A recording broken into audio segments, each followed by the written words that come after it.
Okay, thank you very much. This is big stuff. We appreciate you being here. Late last night and early today, at my direction, the United States Armed Forces conducted an extraordinary military operation in the capital of Venezuela. Overwhelming American military power, air, land, and sea, was used to launch a spectacular assault. And it was an assault like people have not seen since World War II. It was a force against a heavily fortified military fortress in the heart of Caracas to bring outlaw dictator Nicolas Maduro to justice. This was one of the most stunning, effective, and powerful displays of American military might and competence in American history. And if you think about it, we've done some other good ones, like the attack on Soleimani, the attack on al-Baghdadi, and the obliteration and decimation of the Iran nuclear sites just recently in an operation known as Midnight Hammer, all perfectly executed and done. No nation in the world could achieve what America achieved yesterday, or frankly in just a short period of time. All Venezuelan military capacities were rendered powerless as the men and women of our military, working with U.S. law enforcement, successfully captured Maduro in the dead of night. It was dark. The lights of Caracas were largely turned off due to a certain expertise that we have. It was dark and it was deadly. But captured along with his wife, Celia Flores, both of whom now face American justice. Maduro and Flores have been indicted in the Southern District of New York, Jay Clayton, for their campaign of deadly narco-terrorism against the United States and its citizens. I want to thank the men and women of our military who achieved such an extraordinary success overnight with breathtaking speed, power, precision, and competence. You rarely see anything like it. You've seen some raids in this country that didn't go so well. They were an embarrassment. If you look back to Afghanistan, or if you look back to the Jimmy Carter days, they were different days. We're a respected country again, maybe like never before. These highly trained warriors, operating in collaboration with U.S. law enforcement, caught them in a very ready position. They were waiting for us. They knew we had many ships out in the sea, just sort of waiting. They knew we were coming. So they were in what's called a ready position. But they were completely overwhelmed and very quickly incapacitated. If you would have seen what I saw last night, you would have been very impressed. I'm not sure that you'll ever get to see it, but it was an incredible thing to see.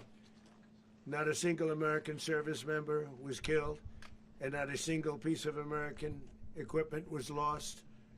We had many helicopters, many planes, many people involved in that fight. But think of that, not one piece of military equipment was lost, not one service member was, more importantly, killed. The United States military is the strongest and most fearsome military on the planet by far, with capabilities and skills our enemies can scarcely begin to imagine. We have the best equipment anywhere in the world. There's no equipment like what we have, and you see that even if you just look at the boats. We've knocked out 97% of the drugs coming in by sea. 90%. Each boat kills on average 25,000 people. We knocked out 97%. And those drugs mostly come from a place called Venezuela.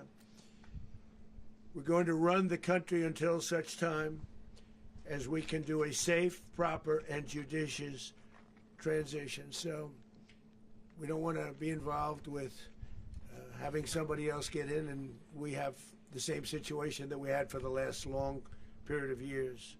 So we are going to run the country until such time as we can do a safe, proper, and judicious transition. And it has to be judicious because that's what we're all about. We want peace, liberty, and justice for the great people of Venezuela, and that includes many from Venezuela that are now living in the United States and want to go back to their country. It's their homeland.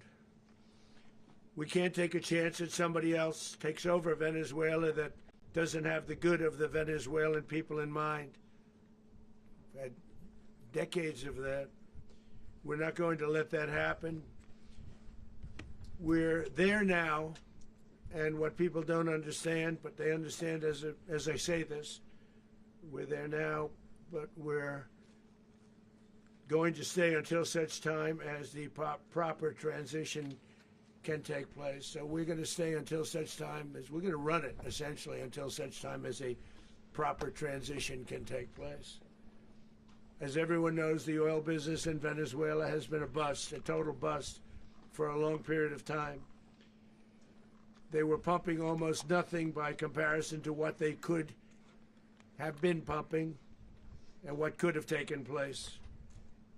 We're going to have our very large United States oil companies, the biggest anywhere in the world, go in, spend billions of dollars, fix the badly broken infrastructure, the oil infrastructure, and start making money for the country.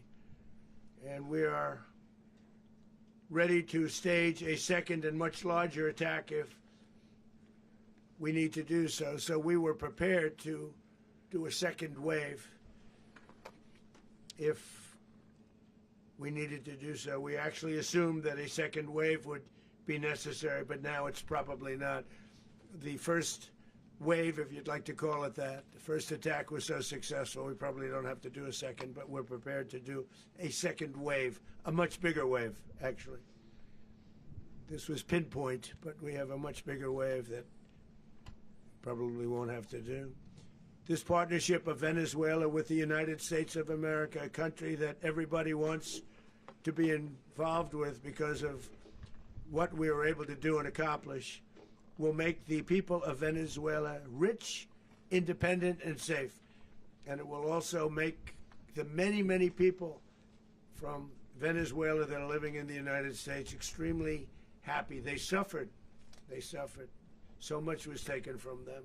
They're not going to suffer anymore. The illegitimate dictator Maduro was the kingpin of a vast criminal network responsible for trafficking colossal amounts of deadly and illicit drugs into the United States. As alleged in the indictment, he personally oversaw the vicious cartel known as Cartel de las Solas, which flooded our nation with lethal poison, responsible for the deaths of countless Americans, many, many Americans. Hundreds of thousands over the years of Americans died because of him. Maduro and his wife will soon face the full might of American justice and stand trial on American soil. Right now they're on a ship. They'll be heading to ultimately New York, and then a decision will be made, I assume, between New York and Miami or Florida. But we have people where the overwhelming evidence of their crimes will be presented in a court of law. And I've seen it. I've seen what we have. It's both horrible and breathtaking that something like this could have been allowed to take place. For many years after his term as president of Venezuela expired, Maduro remained in power and waged a ceaseless campaign of violence, terror, and subversion against the United States of America, threatening not only our people, but the stability of the entire region. And you all saw it. In addition to trafficking gigantic amounts of illegal drugs that inflicted untold suffering and human destruction all over the country, all over in particular the United States. Maduro sent savage and murderous gangs, including the bloodthirsty prison gang, Tren de Aragua, to terrorize American communities nationwide, and he did indeed. They were in Colorado. They took over apartment complexes. They cut the fingers off people if they called police. They were brutal, but they're not so brutal now. And I just have to congratulate our military, Pete and everybody, and our National Guard, because the job that they've done, whether it's in Washington, D.C., where we have a totally safe city, where it was one of the most unsafe cities anywhere in the world, frankly, and now we have no crime in Washington, D.C. We haven't had a killing. We had the terrorist attack a few weeks ago. A little bit of a different kind of a threat, but we haven't had a killing in a long period of time, 6-7 months. We used to have two, on average, 2 a week in Washington, our capital. We don't have that anymore. The restaurants are opening. Everyone's happy. They're going, they're walking their daughters, they're walking their children, their wives, they walk to restaurants. Restaurants are opening all over Washington, D.C. So I want to thank the National Guard. I want to thank our military. And I want to thank law enforcement. Been amazing. And they should do it with more cities. We're doing it, as you know, and we're doing it in Memphis, Tennessee right now, and crime is down. We've just sort of started a few weeks ago, but crime is down now 77%. And the governor of Louisiana called, great person, and he wanted us to help him, as you know, in a certain very nice part of Louisiana, and we have done that. It was a rough section, and we have crime down. I understand it's down to almost nothing already after 2.5 weeks. New Orleans, it's down to almost nothing, and we've only been there for 2.5 weeks. Can't imagine why governors wouldn't want us to help. We also helped, as you know, in Chicago, and crime went down a little bit there. We did a very small help because we had no working ability with the governor. The governor was a disaster, and the mayor was a disaster. But it knocked down crime. But we're pulling out of there when they need us. We'll know. You'll know. You'll be writing about it. And likewise, Los Angeles, where we saved Los Angeles early on, where the head of the police department made a statement that if the federal government didn't come in, we would have lost Los Angeles. That's long after the fires. That's when they had the riots in Los Angeles. We did a great job. Got no credit for it whatsoever, but that's okay. It doesn't matter. We don't need the credit. But we'll be pulling out when they need us. They'll call, or we'll go back if we have to. We'll go back. But we did a great job in various cities. But the place that we're very proud of is Washington, D.C., because it's our nation's capital. We took it from being a crime-ridden mess to being one of the safest cities in the country. But the gangs that they sent raped, tortured, and murdered American women and children. They were in all of the cities I mentioned, Tren de Aragua. And they were sent by Maduro to terrorize our people, and now Maduro will never again be able to threaten an American citizen or anybody from Venezuela. There will no longer be threats. For years I've highlighted the stories of those innocent Americans whose lives were so heartlessly robbed by this Venezuelan terrorist organization. Really one of the worst. One of the worst, they say the worst. Americans like 12-year-old Jocelyn Nungari from Houston. Beautiful Jocelyn Nungari, what happened to her? They, as you know, they kidnapped, assaulted, and murdered by Tren de Aragua animals. They murdered Jocelyn and left her dead under the bridge. There was a bridge that will never be the same to so many people after seeing what happened. As I've said many times, the Maduro regime emptied out their prisons, sent their worst and most violent monsters into the United States to steal American lives. And they came from mental institutions and insane asylums. They came from prisons and jails. The reason I say both, they sound similar. Actually, prisons little bit more hostile, a little bit tougher. A mental institution isn't as tough as an insane asylum, but we got them both. They sent from their mental institutions, they sent from their jails, prisons. They were drug dealers, they were drug kingpins, they sent everybody bad into the United States. But no longer, and we have now a border where nobody gets through. In addition, Venezuela unilaterally seized and stole American oil, American assets, and American platforms, costing us billions and billions of dollars. They did this a while ago, but we never had a president that did anything about it. They took all of our property. It was our property. We built it. And we never had a president that decided to do anything about it. Instead, they fought wars that were 10,000 miles away. We built Venezuela oil industry with American talent, drive, and skill, and the socialist regime stole it from us during those previous administrations, and they stole it through force. This constituted one of the largest thefts of American property in the history of our country. Considered the largest theft of property in the history of our country. Massive oil infrastructure was taken like we were babies, and we didn't do anything about it. I would have done something about it. America will never allow foreign powers to rob our people or drive us back into and out of our own hemisphere. That's what they did. Furthermore, under the now deposed dictator Maduro, Venezuela was increasingly hosting foreign adversaries in our region and acquiring menacing offensive weapons that could threaten U.S. interests and lives. And they used those weapons last night. Potentially in league with the cartels operating along our border. All of these actions were in gross violation of the core principles of American foreign policy, dating back more than 2 centuries, and not anymore. All the way back, it dated to the Monroe Doctrines, and the Monroe Doctrine is a big deal, but we've superseded it by a lot, by a real lot. They now call it the Monroe Document. I don't know. It's Monroe Doctrine. We sort of forgot about it. It was very important, but we forgot about it. We don't forget about it anymore. Under our new national security strategy, American dominance in the Western Hemisphere will never be questioned again. Won't happen. So just in concluding, for decades, other administrations have neglected or even contributed to these growing security threats in the Western Hemisphere.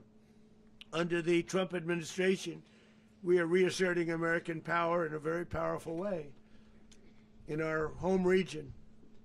And our home region is very different than it was just a short while ago. The future will be, and we did this in my first term. We had great dominance in my first term, and we have far greater dominance right now. Everyone's coming back to us. The future will be determined by the ability to protect commerce and territory and resources that are core to national security. These are core to our national security. Just like tariffs are, they've made our country rich, and they've made our national security stronger than ever before. But these are the iron laws that have always determined global power. And we're going to keep it that way. We will secure our borders. We will stop the terrorists. We will crash the cartels, and we will defend our citizens against all threats, foreign and domestic. Other presidents may have lacked the courage or whatever to defend America, but I will never allow terrorists and criminals to operate with impunity against the United States.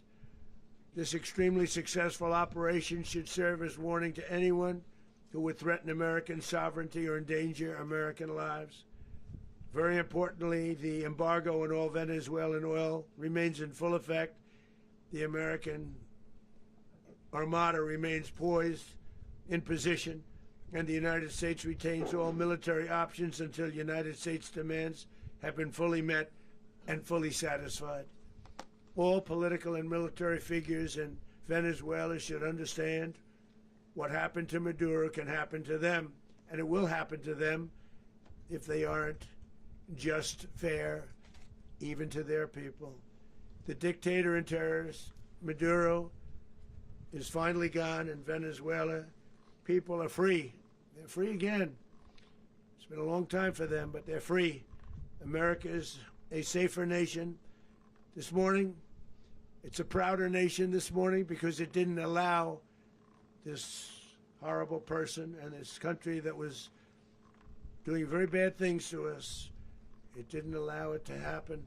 And the Western Hemisphere is right now a much safer place to be. So I want to thank everybody for being here. I want to thank General Raisin Kane. He's a fantastic man. I've worked with a lot of generals. I worked with some I didn't like. I worked with some I didn't respect. I worked with some that just weren't good. But this guy is fantastic. I watched last night one of the most precise attacks on sovereignty. I mean, it was an attack for justice. And I'm very proud of him, and I'm very proud of our Secretary of War, Pete Hegseth, who I'm going to ask to say a few words. Thank you very much.